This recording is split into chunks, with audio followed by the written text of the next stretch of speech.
Pronto. Boa tarde, pessoal. Deixa eu só abrir aqui a câmera. Pronto. Aqui.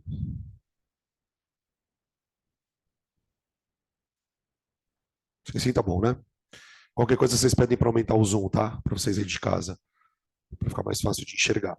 Bom, gente, a gente está pelo cronograma, pelo nosso cronograma, né? Eu sempre falo, sempre gosto de citar o cronograma. A gente está entrando na parte de física, na aula de trabalho e energia.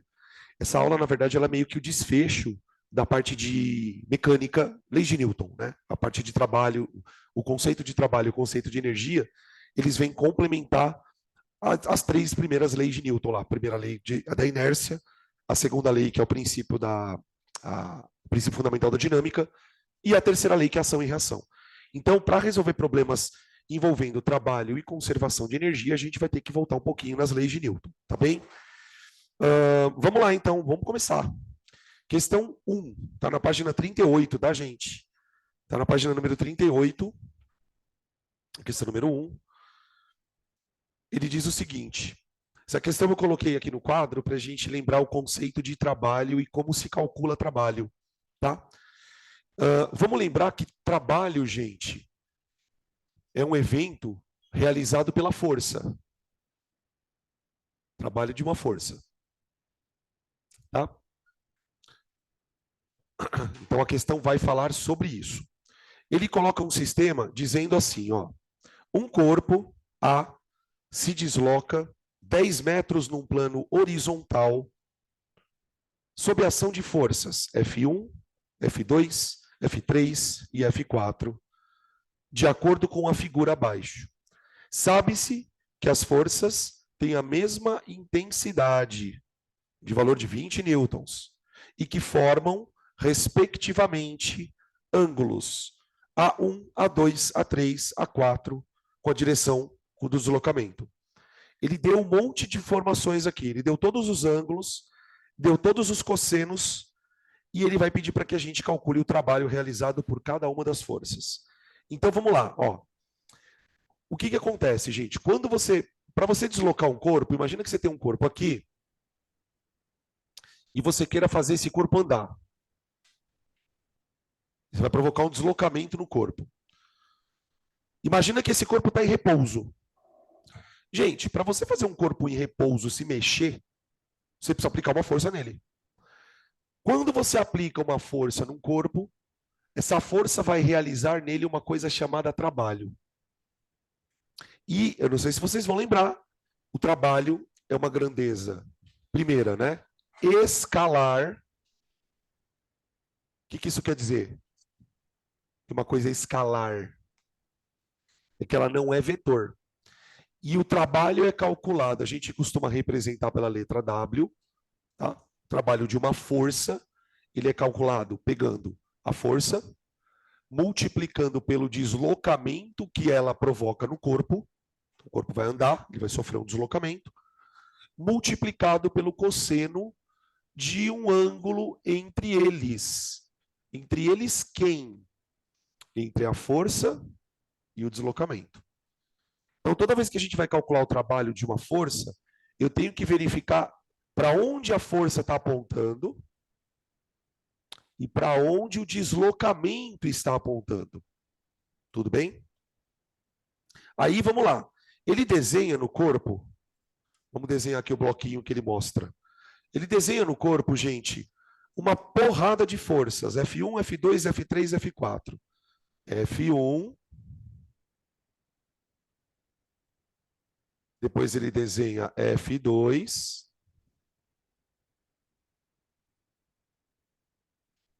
depois ele desenha F3, e depois ele desenha F4. O F4 está meio para o ladinho aqui, ó. Assim. Está aqui. Outra coisa que ele desenha no esquema, gente, é o deslocamento do corpo. Percebem que ele coloca uma seta apontando o deslocamento para a direita. Dá uma olhada. Ok? Então, a priori, o que eu vou fazer? Eu vou fazer 4 contas. Vou calcular o trabalho da força em 4 situações. A única coisa que vai mudar, pelo que ele está falando no texto, é o ângulo.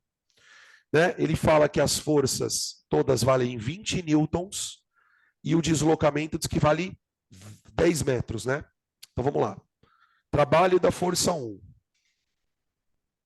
é a força 1 vezes o deslocamento. Agora vamos lá, gente. A força 1 ela está paralela ao deslocamento. Que ângulo elas formam entre si aqui? Zero. Então, vou colocar aqui o cosseno de zero. Beleza? Então fica 20 vezes 10 vezes cosseno de zero, que vale 1. Ele deu esse cosseno aí no exercício, tá? Caso vocês não saibam, o W vai dar 20 vezes 10 vezes 1. Ok? Agora, vamos parar um pouquinho aqui para fazer uma breve reflexão sobre o que a gente está fazendo. O exercício pediu para que a gente calcule o trabalho. Está aqui, está calculado. Ô, gente, qual que é a unidade de trabalho? Joule. Opa, opa, opa. Por que eu gosto de insistir tanto na unidade? Joule é a unidade do quê? Tipo, de maneira geral. Energia. Energia. Energia a gente pode medir ou em joule ou em caloria. Na termologia a gente usa mais o cal, né? O cal. Por que eu preciso que vocês prestem atenção na unidade? Porque essa é a única forma de você, de fato, entender o que é trabalho. Se o trabalho de uma força tem a unidade de energia, quer dizer que no momento que você aplicou uma força no corpo, o que você deu para ele? Energia. Então, o trabalho, de maneira conceitual, né, é uma forma de você dar ou tirar energia de um corpo. Toda vez que você quer tirar ou dar energia para um corpo, você pode fazer trabalho. Só que o trabalho implica necessariamente em você empurrar o corpo. Para você dar a energia para o corpo, você teve que empurrar ele. Tudo bem? Então, guardem por enquanto aqui durante a aula que trabalho é uma forma de você trocar energia com o corpo, tá? Por causa do teorema da energia cinética. Bom, aí eu vou fazer com as outras forças. O que vai mudar nas outras forças? Apenas o ângulo. A força número 2, ela forma com o deslocamento um ângulo de 60 graus. O ângulo de 60 graus. Observem que o valor da força é o mesmo e o deslocamento também é o mesmo, tá? Então, o trabalho da força agora ficou 20. Ô, gente, o cosseno de 60 é a mesma coisa que o seno de 30, é meio. Então, deu 100 joules. Observe uma coisa aqui, ó. Antes a gente fazer duas vezes uma coisa, melhor você pegar e fazer uma só. Porque é uma pessoa vazia, uma pessoa descomprometida, é um adulto padrão, é um adulto. Vocês estão escutando? O que está acontecendo? Isso aí? É um desenho? Uma TV? Ô, gente, tem alguém com o celular, com o microfone aberto. Parece som de televisão, não parecia? Um programa de televisão, não sei. Tem alguém falando comigo? Não. Acho que foi só o microfone aberto mesmo. Então, ó, uma coisa que a gente percebe também quando você vai calcular esses trabalhos é o seguinte: para você fazer trabalho no corpo, você tem que aplicar uma força e tem que deslocar o corpo. Só que, dependendo de como você aplica a força no corpo, você pode fazer mais ou menos trabalho. Por exemplo, no primeiro caso, a minha força, ela provocou um trabalho no corpo de 200 newtons. A segunda força, embora tivesse o mesmo valor da primeira, fez menos trabalho. E o que mudou de um caso para o outro só? A direção da força. A força, o fato da força estar horizontal ou um pouco inclinada vai afetar o trabalho que ela pode fazer. E isso pode ser levado a situações um pouco bem extremas. Um pouco bem extremas é boa. Por exemplo, olha para esta força aqui, ó. Essa força, ela está formando com o deslocamento um ângulo de 90 graus. Então, olha o que vai acontecer quando eu for calcular o trabalho dessa força, gente. Ó, o trabalho dessa força vai ser o F3 vezes D vezes o cosseno de 90. Acontece que o cosseno de 90 é zero.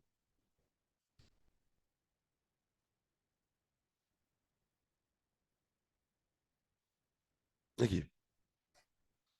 Aqui nós precisamos parar para refletir um pouco sobre essa informação. O que significa dizer que o trabalho de uma força é zero? Bom, trabalho é uma forma de você transferir energia para o corpo.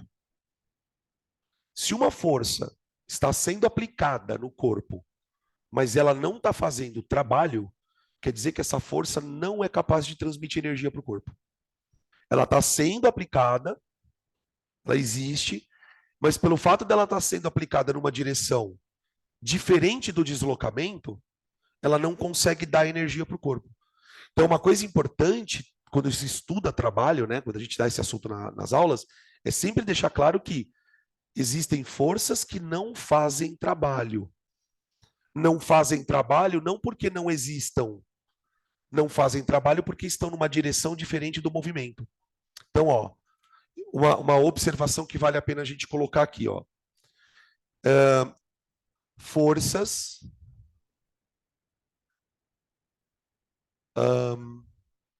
perpendiculares ao deslocamento, forças perpendiculares ao deslocamento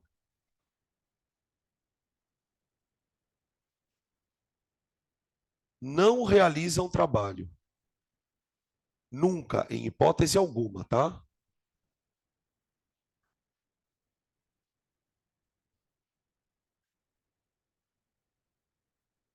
Isso por causa do ângulo. Tá bom? Então, calculamos o trabalho da F1, que deu 200 joules, o trabalho de F2, que deu 100 joules, o trabalho de F3, que deu 0, e agora eu vou calcular o último trabalho. Vamos lá. O trabalho agora da força número 4. Gente, aqui precisa tomar um cuidado pelo seguinte, ó. O deslocamento do corpo, ele está indo para a direita. Essa força aqui, ó, ela está para trás do deslocamento. Na verdade, o vetor da força, ele forma com o deslocamento aqui, ó, um ângulo de 120 graus, segundo o dado do exercício, tá? Segundo o dado do exercício. Então, vou calcular o trabalho da força número 4. Olha o que vai acontecer. Trabalho da força 4 é a força 4 vezes D vezes o cosseno de 120 graus.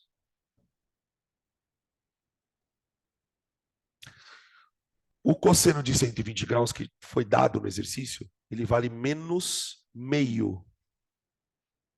Então a conta fica assim, ó.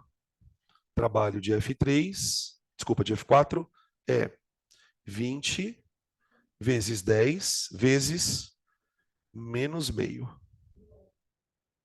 Ó. E aí vai acontecer o seguinte. Quando o cosseno do ângulo, né, que tem sempre um cosseno do ângulo ali. Quando esse ângulo é maior que 90 graus, tipo 100, 110, 120 e tal, o cosseno vai dar sempre um número negativo. Sempre. Isso vai fazer com que o resultado dessa conta dê negativo. Ah, então pera um pouquinho. Além do trabalho de uma força poder dar zero, o trabalho de uma força também pode dar negativo. Então, seria interessante a gente entender o que significa isso na física, fisicamente falando, né? A gente pode concluir aqui, então, o seguinte, que o trabalho pode ser positivo ou negativo. Além do zero, né? Como eu tinha dito para vocês, quando o trabalho de uma força é positivo, quer dizer que de alguma maneira essa força deu energia para o corpo. Quando o trabalho for negativo, a gente vai pensar exatamente o contrário. Essa força, ela poderia, por exemplo, ser uma força de atrito, onde ao invés dela estar empurrando o corpo para a direita, ela está meio que segurando o corpo. Ela é uma força meio que resistente ao corpo. Então, trabalhos de forças que seguram o corpo sempre são trabalhos negativos, tá? Então, vou escrever aqui, ó. Trabalho positivo é um trabalho chamado de trabalho motor. Trabalho motor, tá? O trabalho motor significa, tipo, ele vai acelerar o corpo, vai deixar o corpo mais rápido. O trabalho negativo, ele é chamado de trabalho resistente. Trabalho resistente. Tá aí. Beleza? Fechou? Aí eu queria colocar aqui, gente, só um complemento que não está no exercício, tá? O exercício meio que acabou aqui.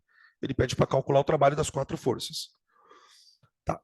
Quando a gente calcula o trabalho de várias forças assim, cada um deles funciona meio que independente. Só que eu também posso calcular o trabalho total. Podemos calcular o trabalho resultante.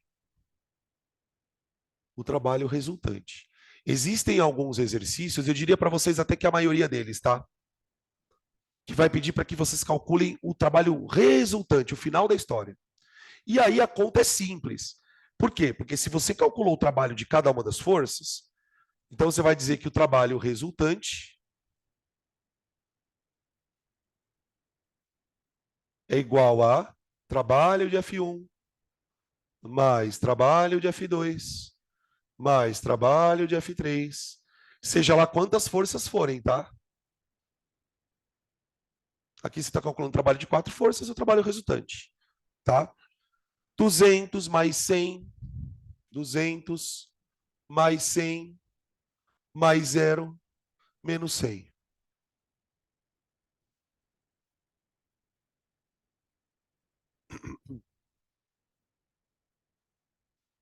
Trabalho resultante vai dar igual a 200. Tá? Deixa eu só virar um pouquinho aqui a câmera. Aqui.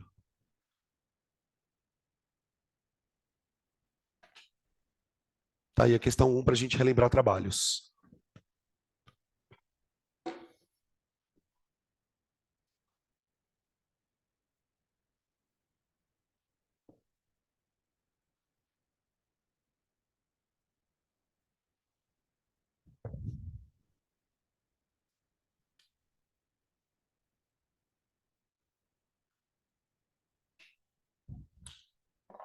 Dois.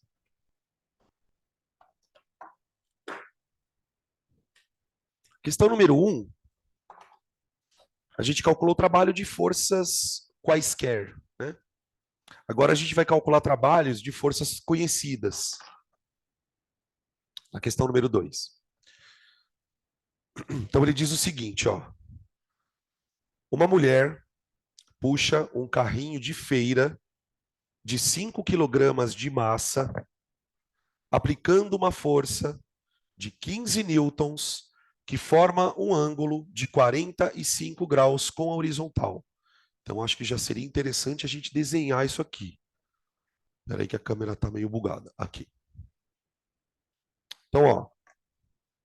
Imagina a mulher puxando um carrinho de feira. Eu vou representar um tijolinho, tá, gente? Pelo amor de Deus. Aqui, o tijolinho. Aqui.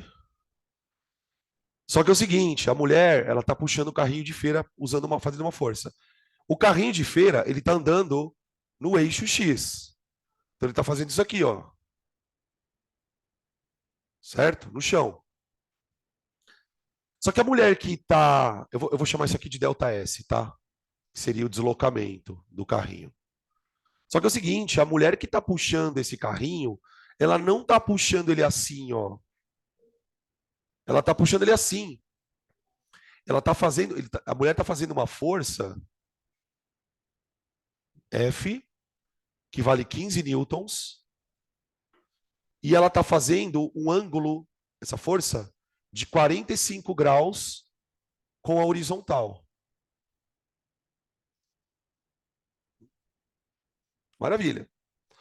Aí ele dá algumas informações para a gente. Num deslocamento de 50 metros, o carrinho sofre um atrito, então tem uma outra força aqui, que é o atrito, de 3 newtons, contrário ao movimento. Então, eu tenho que desenhar aqui o bendito do atrito. Pronto, o atrito. FAT.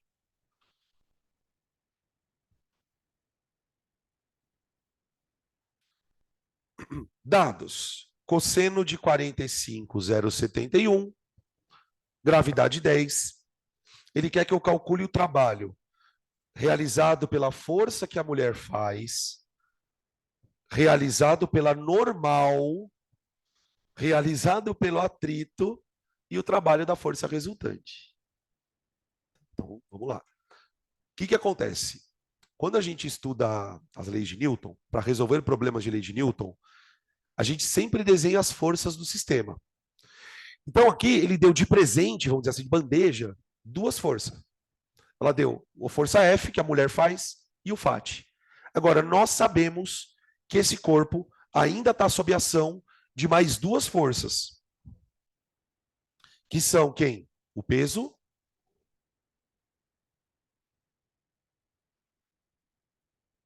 e a normal. E a normal. Ok? Beleza. Eu vou calcular o trabalho de todas elas. Ele pede, na verdade, o trabalho só de 3. Ele pede o trabalho da força que a mulher faz no carrinho, o trabalho da normal e o trabalho do atrito. Então vamos começar. Trabalho que da força que a mulher faz no carrinho. WF igual 15. Estou usando a fórmula do trabalho, tá, gente? 15 vezes deslocamento da mulher, 50, vezes o cosseno de 45 graus, que é 0,71.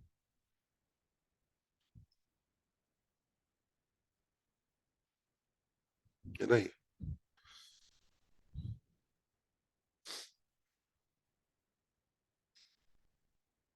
Dá 532,5. 532,5 joules. Esse é o trabalho que a mulher fez. B. No B ele quer o trabalho do atrito. Não, trabalho da força normal. Trabalho da normal. Gente, aqui sem fazer conta, só que presta atenção, por favor. Olha para a força normal. Ela está atuando na vertical para cima. O deslocamento do corpo é na horizontal para o lado, para a direita. Então, a força normal ela é perpendicular ao deslocamento. Se a força normal é perpendicular ao deslocamento, ela cai nisso aqui, ó. Ó. Forças perpendiculares ao deslocamento não realizam trabalho. A normal, gente, é uma força que nunca vai fazer trabalho no corpo. Justamente porque ela está sempre perpendicular. Tá? Item C. O trabalho do atrito. Ui. Exatamente. Porque tem muita gente que pergunta isso. Fala assim, ah, porra, mas e se o corpo tiver num plano inclinado? Se o corpo tiver num plano, vamos supor que o corpo esteja num plano inclinado, tipo sem atrito, tá? Você vai ter basicamente o peso e a normal. O peso faz trabalho, a normal não, tá? Nunca, jamais, tá? O trabalho do FAT, ele vai ser negativo. Ó, o corpo está tentando tá se deslocando para a direita, né? E o FAT está apontando para o lado oposto. Então, na fórmula, ficaria assim, ó. FAT vezes D vezes cosseno de 180. Ó. Quando eu vou trabalhar com forças como a do atrito, pessoal, que ela tá, a força do atrito ela sempre se opõe, né, ao movimento, o ângulo vai ser sempre 180 graus, tá? Então vai ficar igual 3 vezes 50 vezes menos 1. O cosseno de 180 vale menos 1. Então aqui vai ficar negativo, vai ficar menos 150 joules. Aí, tá? Aí no item D, ele quer o trabalho resultante. Então é o seguinte, pessoal. Se o cara quer o trabalho resultante, eu preciso somar todos os trabalhos que existem no corpo. Tá? Observem que tem uma força que a gente não calculou o trabalho. O peso. Então, teoricamente, o que eu tenho que fazer para calcular o trabalho resultante?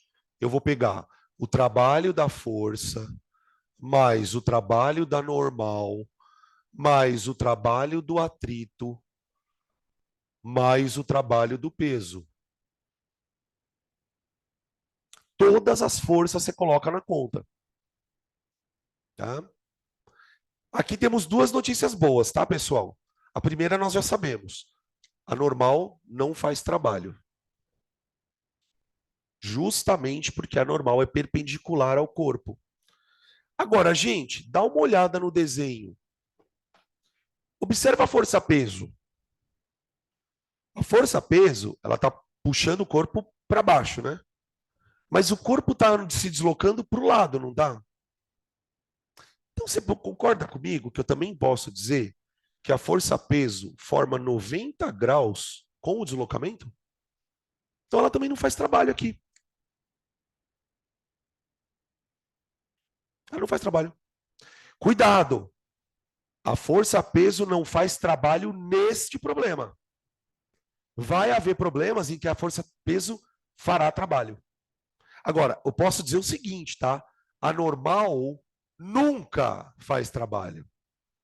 Essa nunca faz. Não importa se o plano é inclinado, se o plano é horizontal. Tá? Então fica trabalho da resultante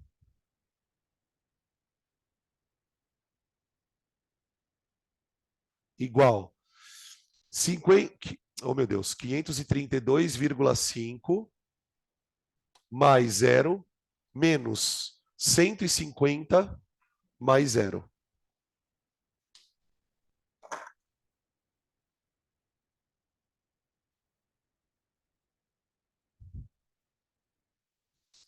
Isso aqui vai dar 382,5 joules. Tá?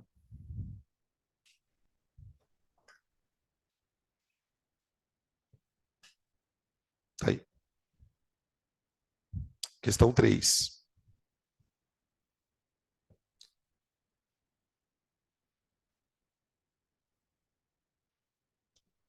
A questão 3, pessoal, ela mostra o que eu faço depois que eu calculo esse trabalho. Para quê? Para que eu vou calcular esse trabalho? Tá? A gente vai falar um pouquinho de para que eu uso esse trabalho calculado.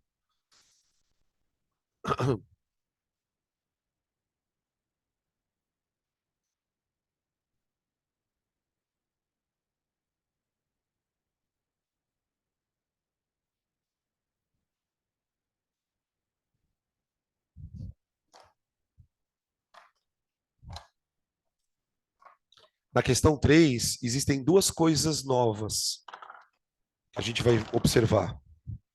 Ele fala o seguinte, ó. Peraí, deixa eu só pegar aqui a câmera.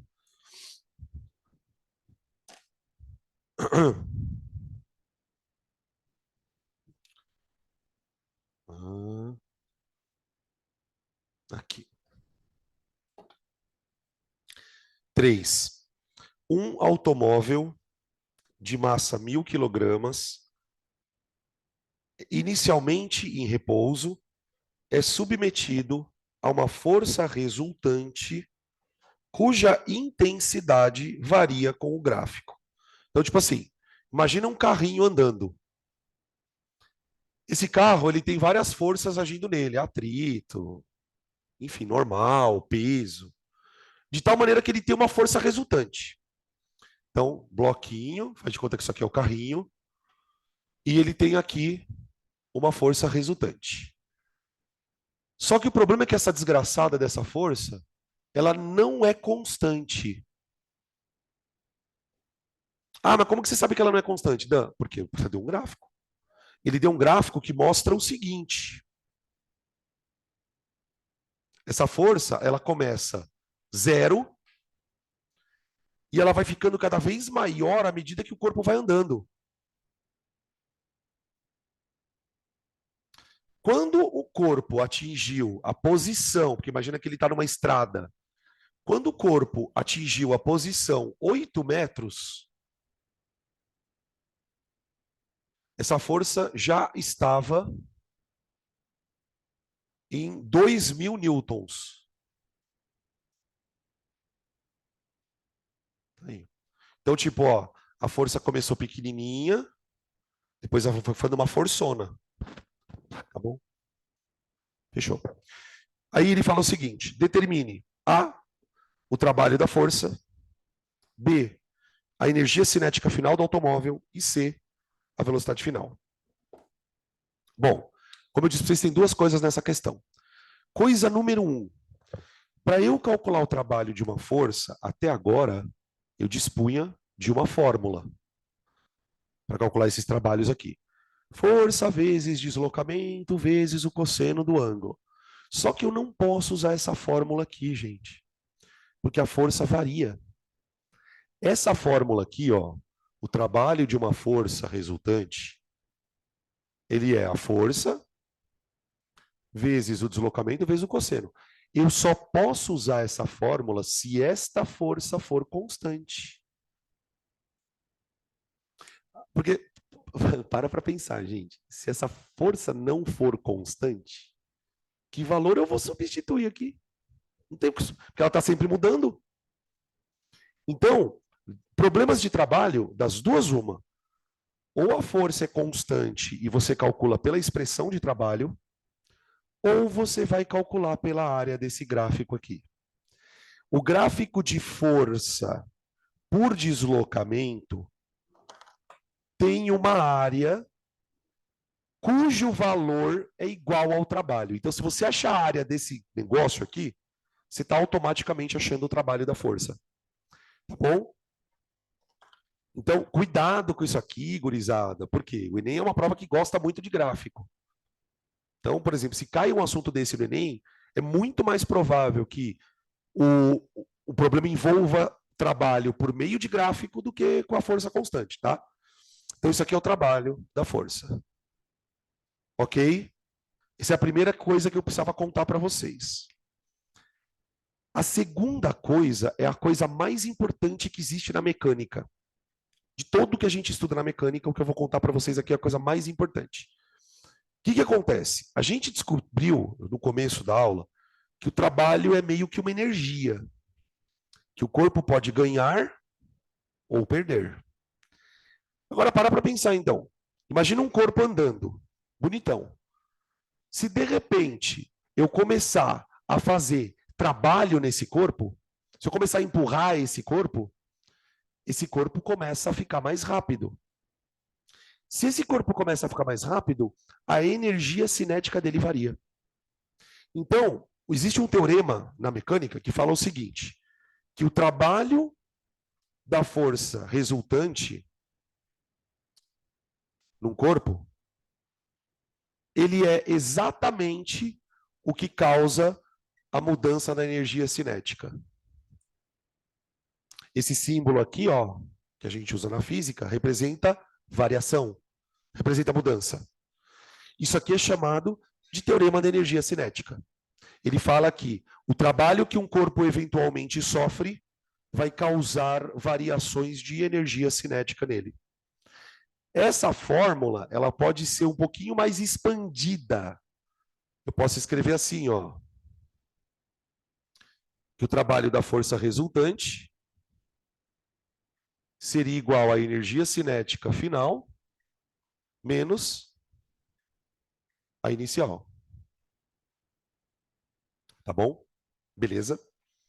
Então, essas duas informações, elas são importantes para a gente conseguir resolver a questão inteira, tá? Ele pede no item A o trabalho da força. Então, vamos lá. Item A, trabalho da força resultante. Ó, gente, na minha figura, eu tenho um triângulo, né? Peraí, deixa eu voltar um pouco aqui, senão o pessoal de casa não enxerga. Volta um pouco aqui, ó. Desculpa. Ó. Opa.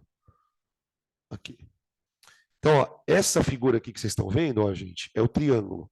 Então, eu vou pegar base, que vale 8, vezes a altura, que vale 2.000, base, vezes a altura, dividido por 2. Dá 8.000 joules. 8.000 joules. Ok? B. Qual que é a energia cinética final? Ora, o maluco estava em repouso. Se o cara estava em repouso, a energia cinética inicial dele era 0. Então, o trabalho da força resultante é igual à energia cinética final menos 0. Energia cinética final menos 0. Como o trabalho vale 8.000, então a energia cinética do corpo vale 8.000. Então imagina o seguinte, ó, só para a gente entender um pouco melhor. O carro está parado. No momento que o carro está parado, ele não tem energia. Beleza. Quando eu uso uma força para fazer trabalho nele, eu transmito 8.000 de energia para ele. Então agora ele tem uma energia de 8.000 joules. E essa energia ela é cinética. Por que eu estou contando isso? Porque se ela é cinética, ela vai se manifestar na forma de velocidade. Toda energia que é cinética se manifesta na forma de velocidade. Se um corpo está andando, ele tem energia cinética. Se um corpo está parado, ele não tem energia cinética. Então, vê aqui, ó. O maluco quer que eu calcule a energia cinética do corpo. Vocês lembram da fórmula, gente? Desculpa, ele quer a velocidade do corpo, né? Isso. Cuidado para não confundir com a força centrípeta, tá? Que a força centrípeta é mv quadrado sobre r. Tem nada a ver uma coisa com a outra, tá? Mas alguns alunos acabam confundindo. Tá bom? Aí então fica aqui, ó, 8.000. Qual que é a massa desse corpo, hein, gente? É 1.000 quilos, né? 1.000 quilogramas. Ó. Ó. Aqui, ó. 8.000 igual a 1.000 v quadrado sobre 2. Passa o 2 multiplicando, vai ficar 16 dividido por 1.000. V quadrado é 16. V quadrado é 16. Então a velocidade do corpo vale 4. Raiz quadrada de 16, né? 4. Olha lá. Tá aí. Oi. Hum.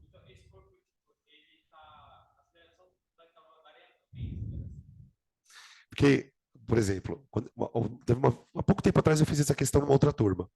E um aluno, de maneira muito genial, me fez a seguinte pergunta: professor, você não acha mais fácil achar a aceleração do corpo? Porque assim, ele não pede a velocidade final do corpo? Ele não deu a distância? Cara, eu podia usar isso aqui, ó. Torricelli. Ó. O corpo partiu do repouso. Deixa eu compartilhar com o pessoal de casa isso, ó. Ó. Eu quero a velocidade final do corpo. Ele falou que o corpo partiu do repouso. Ele falou que o corpo andou 8 metros. Então, em tese, bastava eu conhecer a aceleração do corpo. Ah, para achar a aceleração, não posso fazer isso aqui, ó. Força resultante é massa vezes aceleração? Poderia. Só que por que, que nada disso dá certo? Porque isso aqui só funciona para move. Torricelli só funciona para move. E para um corpo estar em move, a aceleração tem que ser constante. Para que a aceleração seja constante, a força tem que ser constante. Então, tipo assim, que tipo de movimento é esse? Não é nem mu nem move, é um outro tipo de movimento. Por isso que eu não posso usar nada disso aqui. Então, tem uma coisa que quando você começa a estudar trabalho assim de forma mais aprofundada, você percebe claramente. Tem algumas questões de mecânica que você consegue resolver por trabalho ou por cinemática. E existem outras, como esta, por exemplo, que para você conseguir, por exemplo, achar a velocidade final do corpo, você só vai conseguir fazer por trabalho. Tá? Então, o trabalho é uma ferramenta de resolução de exercício para questões mais chatinhas. Tá?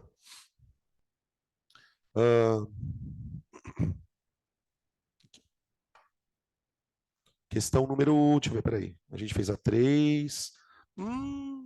4. 4 é boa. Puta, essa lista só tem questão boa, cara.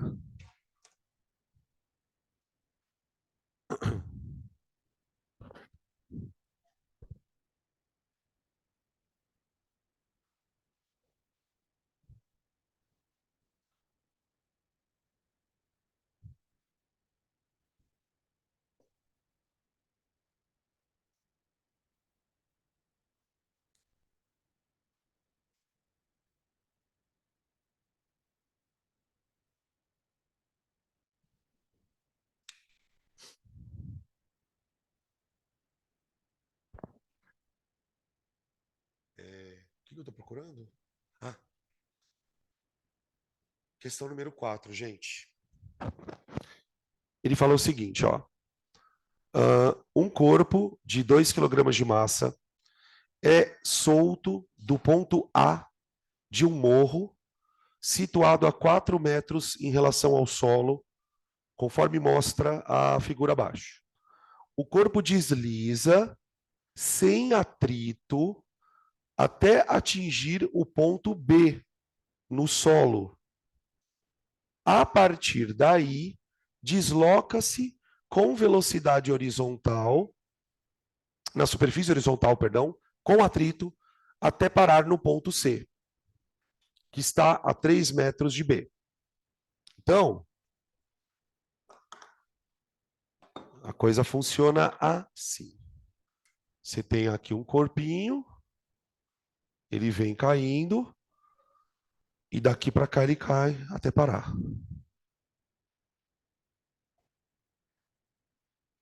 Aqui é o ponto A, aqui é o ponto B, e aqui é o ponto C.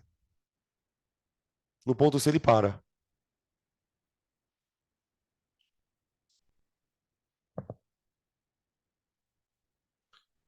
Fechou?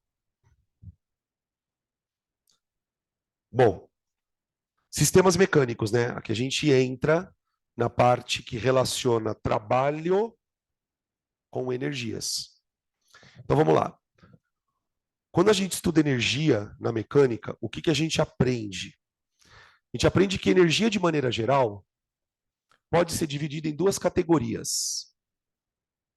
A energia cinética, que é basicamente a energia que o corpo está usando para andar, e a famosa energia potencial, que é uma energia que tem esse nome porque ela pode virar cinética. A energia potencial, ela vira cinética se você soltar o corpo. Então, por exemplo, qual que é a maneira mais, como é que eu posso dizer, vai? Qual que é a maneira mais física de você explicar esse tipo de evento aqui? Ah, eu vou soltar um corpo, ele vai escorregar, e conforme ele vai aproximando do chão, ele vai ficando cada vez mais rápido. A física vai explicar isso simplesmente pela ideia de transformação de energia. Toda a energia que eu tenho armazenada aqui, ela vai aos poucos se transformando em cinética à medida que o corpo está chegando no chão. Então, de A até B, ó, eu vou escrever assim, de A até B, a transformação de energia potencial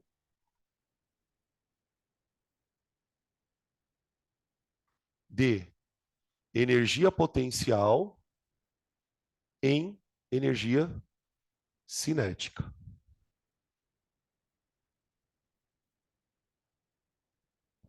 Ok? Quando ocorre esse tipo de situação, né, da energia armazenada se transformar numa outra, a gente chama esse tipo de sistema de conservativo. A energia ela foi só transformada. Então eu posso dizer que de A para B a energia foi transformada. Ah, mas professor, como que você sabe que não teve perda de energia? Porque ele diz aí no texto, em dada linha, que o trajeto de B até C não tem atrito. A única coisa que pode tirar energia de um corpo, gente, é atrito. Se você fizer um corpo deslizar, teoricamente, numa superfície completamente lisa, não vai perder energia nunca. Olha que interessante. Quando ele chega aqui, toda aquela energia que era potencial, agora ela virou o quê? Cinética. Só que tem um problema. Quando ele chegar lá no chão, ele começa a deslizar aqui numa superfície com atrito.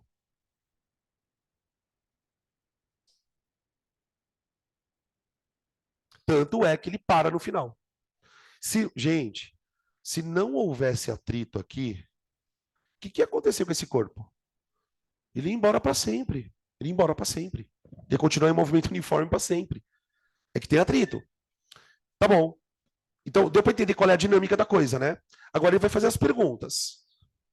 A primeira pergunta que ele faz é: qual é o valor da energia potencial gravitacional do corpo em relação ao solo no ponto A? Então eu quero a energia potencial no ponto A, mgh. Tudo bem, gente? Vocês lembram da formulinha de Potts? mgh. Tá, a massa do corpo é 3 quilos, né? Espera aí. Potts. A massa é 3 quilos. A gravidade é 10. A altura é 4, né? Essa alturinha aqui vale 4 metros. 4. Então vai dar 120 joules. 120 joules. Aí. B. Qual a energia cinética ao atingir o ponto B?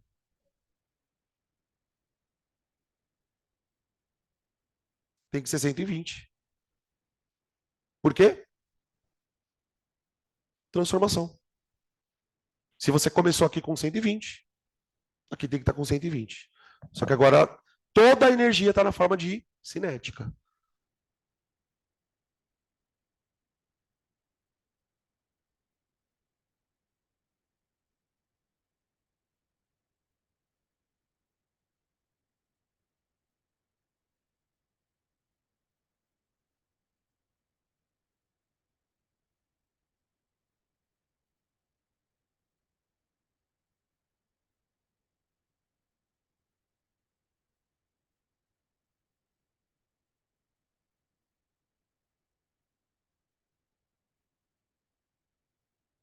Oi, voltamos. Tá ali.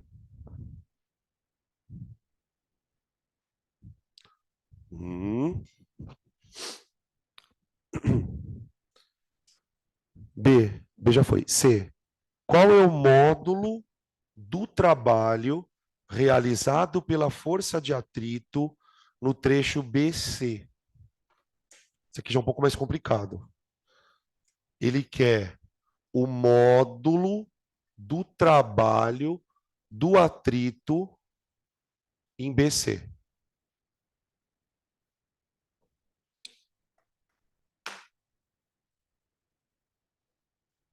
Ô, gente, imagina o corpo no meio desse trajeto BC aqui, ó. Ok? O corpo, ele tá, gente, andando para a direita. Só que o atrito tá segurando ele.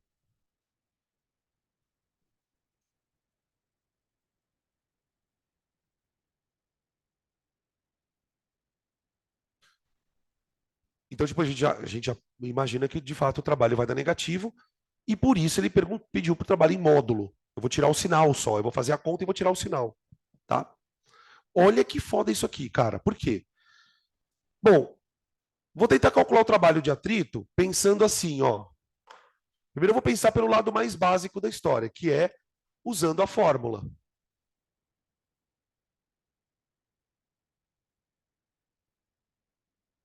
Ó,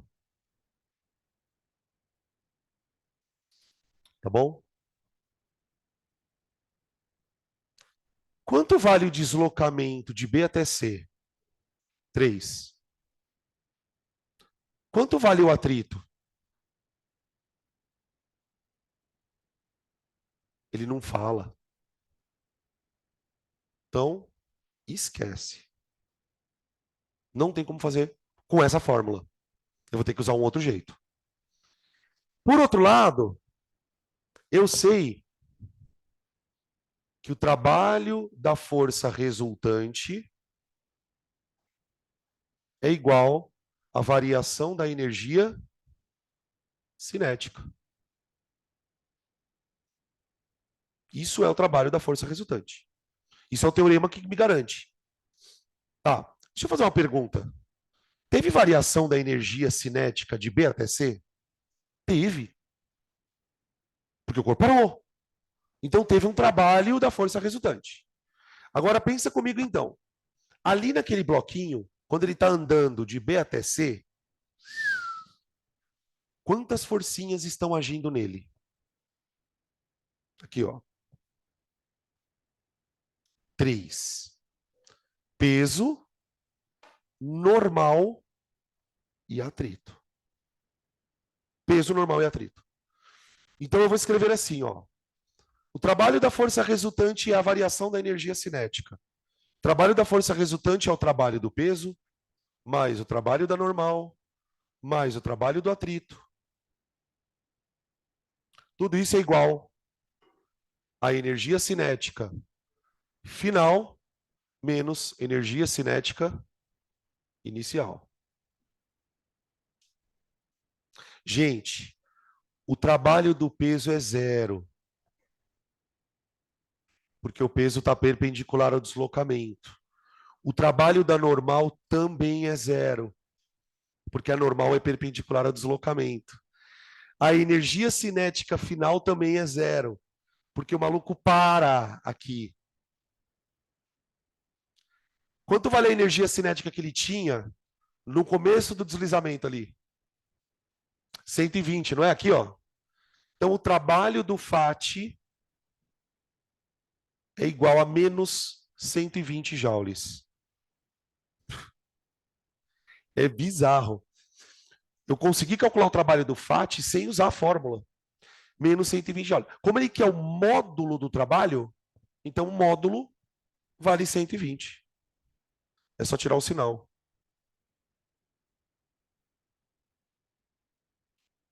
Tá? Agora eu consigo descobrir o FAT. Agora eu consigo descobrir o FAT. E com profundidade ainda consigo descobrir o coeficiente de atrito. Porque aí, ó, olha o que ele pergunta na sequência, né? D. Qual é o valor da intensidade da força de atrito? Agora que eu sei o valor do trabalho, eu posso voltar para cá, ó. Agora eu posso voltar para cá. Quero calcular o FAT. O FAT. Então fica. Ô, gente, só toma cuidado aqui pelo seguinte, ó. Na hora que você vai usar a fórmula para calcular, não põe em módulo. Ó, o trabalho do atrito é menos 120 igual a FAT vezes. O deslocamento é o comprimento daquele trecho BC. 3 vezes menos 1, que é o cosseno de 180. Tá, ó, o cosseninho de 180 aqui, ó. Vai ficar menos 120 dividido por menos 3. Vai dar 40, né? O FAT vai dar 40. O FAT vai dar 40 newtons. Aí. Tá? Ele não deu a massa do corpo, né? Deu? Tá. Sabe por que eu estou perguntando isso? Porque poderia ter um item E aqui, ó. Eu vou colocar o item E aqui, tá? Seria um item extra. E de extra. Ó. Calcule o coeficiente de atrito entre o bloco e o piso. Calcule o coeficiente de atrito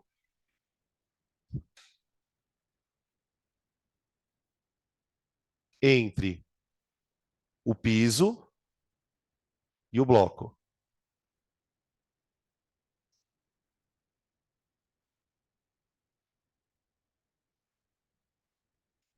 Tá? Para eu conseguir fazer esse item, pessoal, eu tenho que ter descoberto tudo isso que eu descobri aqui, tá? Por isso que eu coloquei ele por último aqui. Bom, como é que eu faria para calcular o coeficiente de atrito entre o piso e o bloco? A gente aprende quando estuda atrito que a força de atrito é igual a μ vezes a normal. Certo? Só que, gente, no nosso problema, o corpo não está num piso horizontal aqui, ó. Se o corpo está num piso horizontal, o peso é igual a normal. O peso é igual a normal. Então, no lugar da normal, eu posso colocar o peso do corpo. Então, a formulinha do FAT, ela ficaria assim, ó. FAT é igual a μ vezes M vezes G. Isso, repetindo, caso o exercício pedisse para nós calcularmos o coeficiente de atrito. Tá? A força de atrito vale 40, igual a μ vezes. Quanto vale a massinha do corpo? 3. Então fica 3 vezes 10. 30. Vale. Então a força de atrito, desculpa, o coeficiente de atrito é 4 sobre 3. 4 terços seria o coeficiente de atrito. Tá? Super difícil, né? Tem toda uma caminhada aí no exercício. Deixa eu deixar mais para cá, sim.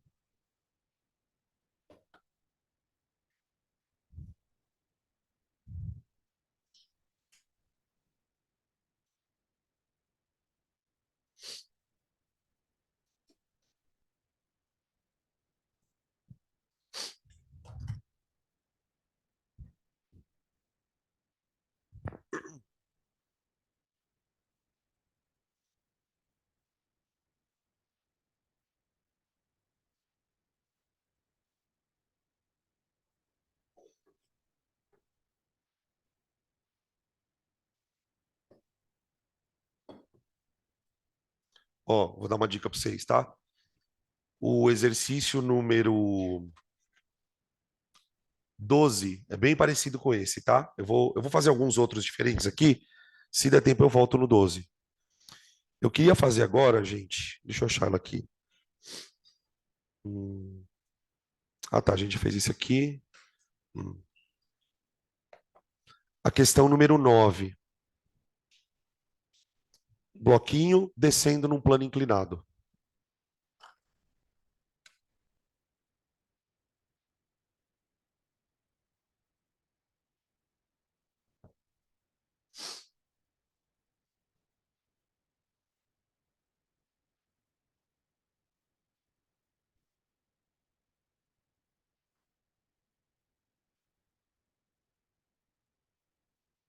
E fala o seguinte: o plano inclinado da figura possui 30 metros de comprimento e 2 metros de altura. Um pequeno bloco de massa, 1 quilograma, parte do repouso do ponto A e chega no ponto B com velocidade 4. Então, peraí, o A é um ponto, né? Então, ele parte do repouso aqui e chega no ponto B aqui. Então, a velocidade em A é 0, a velocidade em B é 4. Então, ele veio acelerando, né? Ele veio acelerando. Uma coisa. Isso aqui vale 30, né? Metros. Beleza? E a altura vale 2. O desnível, né? Aqui, ó. Ele vale 2. Aqui. Tá? Fechou. Tá, e tem A, o trabalho da força de atrito, e B, a intensidade da força de atrito.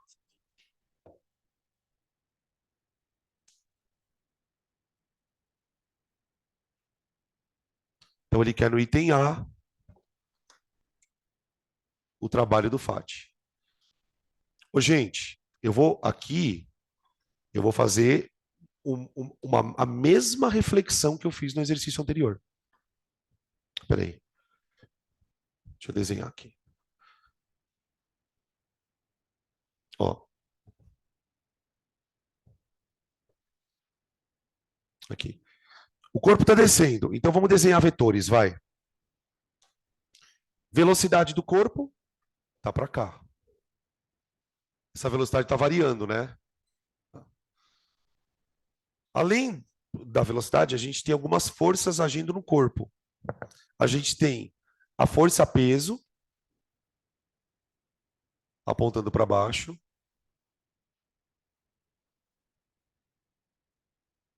Tá? Eu tenho a força normal, que nós já sabemos que não faz atrito. Força normal não faz atrito. Normal.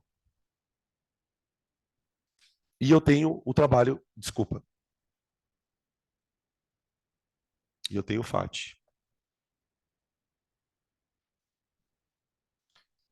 Eu não. Veja, ele quer que eu calcule o trabalho do FAT.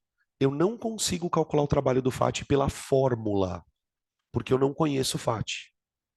A gente cai no mesmo problema do exercício anterior. Então, o que eu vou fazer? Como eu não tenho como calcular o trabalho do FAT sem o FAT, eu vou tentar buscar uma outra forma. Eu vou usar o teorema da energia cinética. Porque, veja, o corpo ao descer variou a velocidade. Se ele variou a velocidade, ele variou a energia cinética. Então, pelo teorema, o trabalho de todas as forças no corpo, o trabalho de todas as forças no corpo, o trabalho de todas as forças no corpo é igual à variação da energia cinética. Olhei para a força FAT, trabalho dela, trabalho do peso, trabalho da normal. Graças a Deus, o trabalho da normal eu não preciso calcular. Só que eu tenho o trabalho do peso. Então, vamos lá. Eu vou desenvolver essa conta.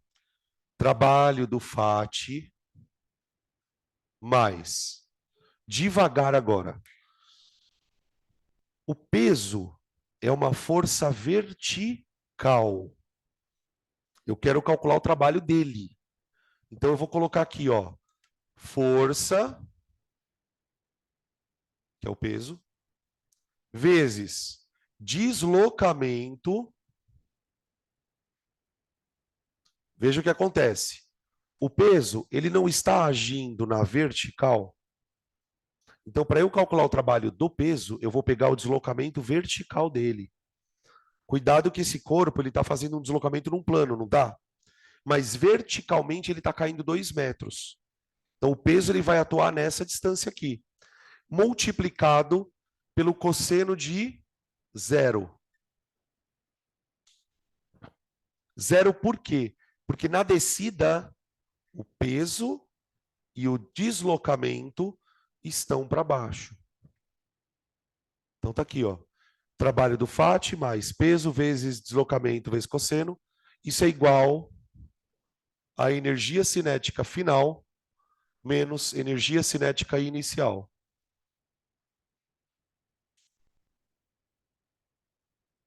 Agora seja o que Deus quiser. Tem coisas que dá para cortar aqui ainda, ó. Isso aqui eu vou cortar, ó. Porque ele fala que o corpo saiu do repouso. Né? Ele deu a massinha do corpo? Graças a Deus. Então vamos embora, vai, ó. Trabalho do FAT igual a mg mgh, ó, massa vezes gravidade vezes altura, vezes o cosseno de 0 que vale 1. Isso aqui é igual a energia cinética final.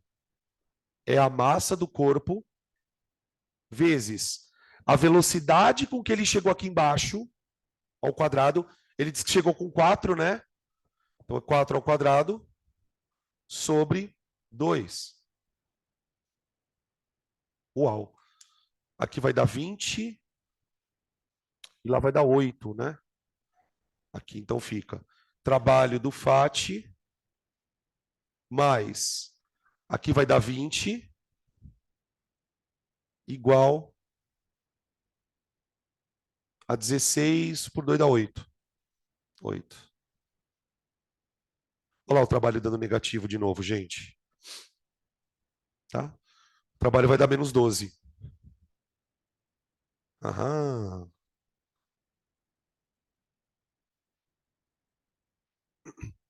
E, cara, pra vocês honestos, não tem outro jeito de fazer a questão, tá? Nessa daqui, talvez até dê, mas vai ficar bem mais trabalhoso, porque você tem que achar aceleração, vixe. Aí no item B, depois que você achou o trabalho do atrito, né? No item B, ele pede o atrito.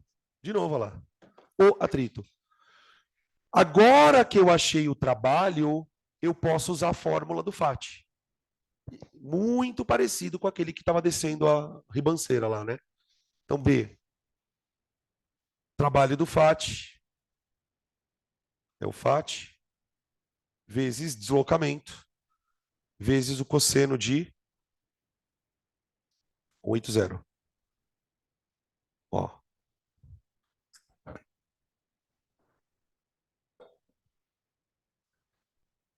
Vai ficar menos 120 igual a FAT vezes 30 vezes menos 1. Aqui deixa eu comentar um pequeno detalhezinho, gente. Quando eu fui calcular o trabalho do peso, aqui em cima, ó, eu usei a distância vertical, certo?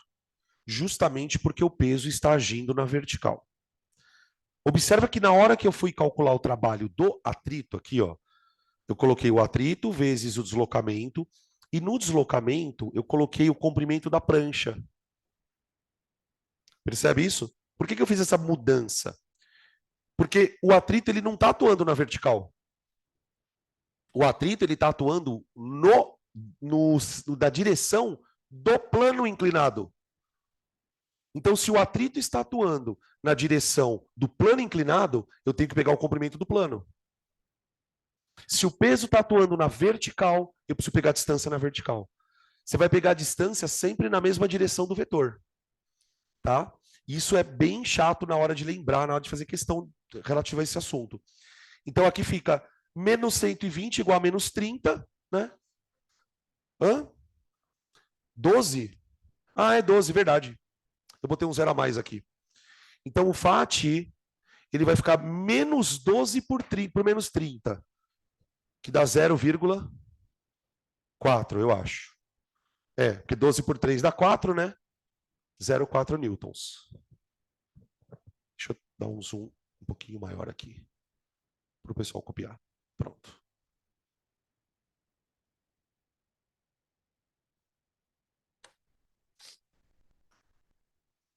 Esse assunto não cai muito no Enem, tá? Ainda bem, né? Agora eu quero fazer um muito legal, que é o 11. 11. Oi. Tá muito frio ou tá calor? Ah, você tá com frio. Hã? Ué, por que que vocês não falam, gente? Vocês querem morrer? É, tá 20 graus, cara. É, eu tô reparando que vocês estão de blusa aí. É que, assim, pra mim tá maravilhoso, assim. Porque eu tô andando, né? Pronto. Tá 23 agora. Se daqui a pouco não passar, vocês me falam que eu esquento mais. Ahn, embora esse assunto tenha alguns exercícios parecidos, ele também tem alguns exercícios bem diferentes. Então eu queria fazer a questão 11. Essa questão ela já caiu no Enem, já caiu tudo quanto é vestibular, tá? Ela é meio conhecidona. Ela não é uma questão tipo assim, ah, inédita, nunca apareceu na vida. O cara fala o seguinte, ó.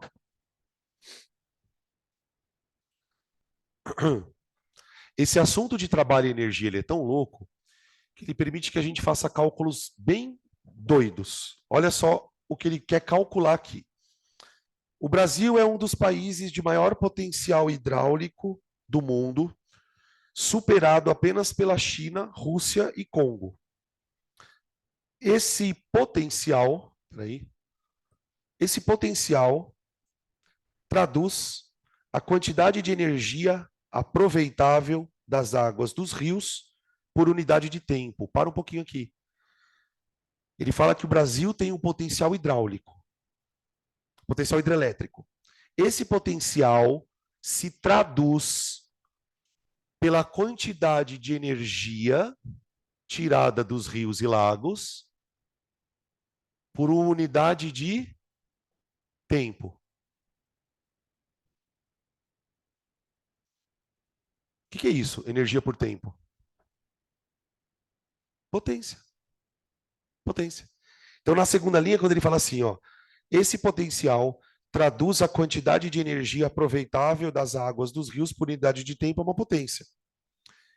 Considere que por uma cachoeira do rio São Francisco, de altura 5 metros, a água é escoada numa vazão de 5 metros cúbicos por segundo. Qual a expressão que representa a potência hídrica média teórica oferecida pela cachoeira, considerando que a água tem uma densidade de 1.000 kg por metro cúbico e que a aceleração da gravidade é 10 e que a velocidade da água no início da queda é desprezível. Então, basicamente, o que ele está falando é o seguinte, ó, eu tenho uma cachoeira, essa cachoeira ela tem uma altura de 5 metros e ela joga uma vazão de 5 metros cúbicos de água a cada segundo. Só para a gente entender o que significa, gente, isso aqui são 5 caixas d'água por segundo de água sendo jogada cachoeira abaixo. Como que a gente aproveita essa energia? Aqui embaixo, nas usinas hidrelétricas, a gente tem uma turbina. E a água que cai da queda d'água vai caindo e vai ganhando velocidade, não vai? Quando essa água chegar aqui no chão, ela vai bater na turbina e vai fazer a turbina girar. E dentro da turbina a gente vai ter a produção de eletricidade. Então a cachoeira, ou as quedas d'água, né? Elas vão transformando a energia da água. A água ela tem aqui uma energia potencial. Essa energia potencial ela vai virar cinética. E depois que ela virar cinética, ela vai entrar na turbina, ela vai virar energia elétrica, tá? Esse processo de transformar a energia cinética em elétrica na turbina, a gente estuda no eletromagnetismo, tá? Como que eu faço para gerar corrente elétrica para o movimento de coisas? Aí ele quer que eu calcule a potência da hidrelétrica. Ah, mas como que você sabe que ele quer calcular a potência, Danilo? Por causa da unidade da alternativa. As unidades da alternativa estão todas em watts. Na verdade, tem uns M aí no meio, tá vendo? MW, megawatt. Então, pergunta é, calcule a potência da usina. Quais são as informações que ele deu? Ele deu a altura da queda d'água, ele deu o quanto de água cai por segundo, isso vai ser importante, e ele deu a densidade da água. 1.000 quilogramas por metro cúbico. Tá bom? Você vê que ele deu umas informações bem esquisitas, né? Fala, meu, o que eu vou fazer com a vazão? Por que ele deu a densidade? Ele não deu a velocidade da água. Então, vamos lá. Essa energia que a usina vai obter, ela começa aqui em cima, não começa? Na forma de energia potencial. Então, eu posso dizer que a potência da usina hidrelétrica, gente, é mgh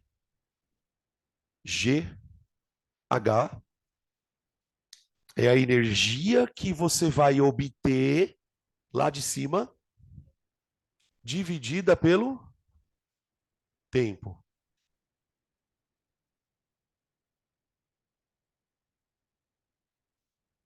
Tá bom? A gente tem a massa de água. Se a gente fizer uma continha, a gente descobre a massa. Porque veja só, a densidade da água não é massa sobre volume? A densidade da água é massa sobre volume. Então, tá vendo onde está escrito a massa aqui, ó? Eu vou trocar a massa por, adivinha? Densidade vezes volume. Joga ela aqui dentro, ó. Então fica assim, ó. Potência é igual a D V G H sobre delta T.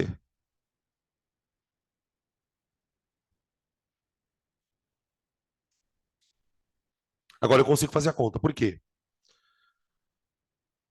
A cachoeira, ela não joga 5 metros cúbicos por segundo? Então, se eu colocar aqui o volume de 5 metros cúbicos, quanto eu ponho aqui no tempo?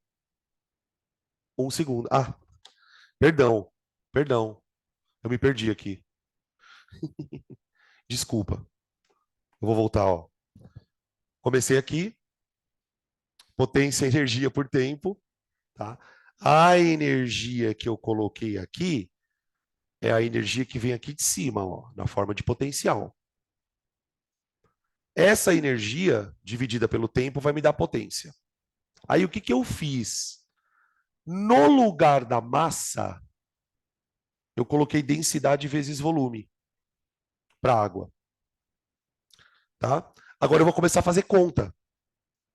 Porque ó, eu tenho a densidade da água, eu tenho o volume da água, eu tenho a gravidade, eu tenho a altura. A gente só precisa tomar cuidado com uma coisa aqui, ó. Potência. Eu preciso que todas as coisas que vocês estão vendo ali estejam no sistema internacional. Tá? A densidade está em quilograma por metro cúbico, então ok. Para o metro cúbico, vezes. O volume, 5 metros cúbicos por segundo, tudo bem. 5 metros cúbicos por segundo, vezes a gravidade, 10 vezes a altura, 5. Tudo isso dividido pelo tempo. Que tempo eu ponho aqui? 1 segundo. 1 segundo. Aqui, ó. Ficou 25 vezes 10 elevado à quarta watts. 25 vezes 10 elevado à quarta watts. Tá? O exercício gostaria que nós colocássemos isso na forma de potência de megawatt. Mega. Ô, gente, para eu colocar mega aqui do lado, ó, isso aqui precisa ser 10 elevado à sexta. Que mega é milhão, né? Então, como é que eu escrevo 25 10 à quarta, só que na forma de potência 10 à sexta? Não? 0,25, 10 à sexta. Não é a mesma coisa? Tá? Fazendo assim, eu deixo mega. Megawatts. Então fica 0,25 megawatt. Megawatt. Tá? Potência de cachoeira.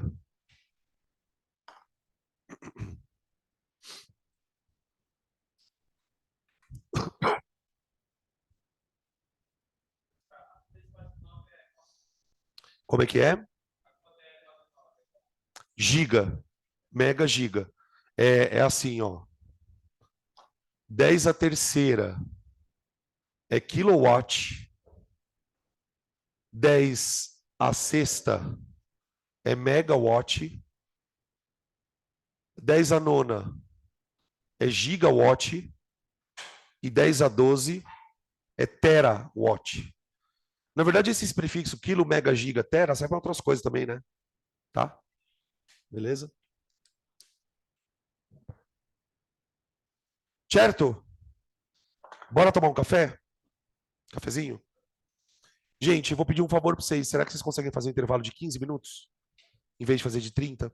Porque eu queria terminar a aula um pouquinho mais cedo hoje, que eu tenho um compromisso. Então a gente, ó, são 4h15, a gente volta 4h30, tá? 4h30. Aí eu consigo terminar a aula um pouquinho mais cedo. Tá? Eu vou fechar aqui esse arquivo. E a gente volta em 15 minutinhos. Mas o que aconteceu aqui?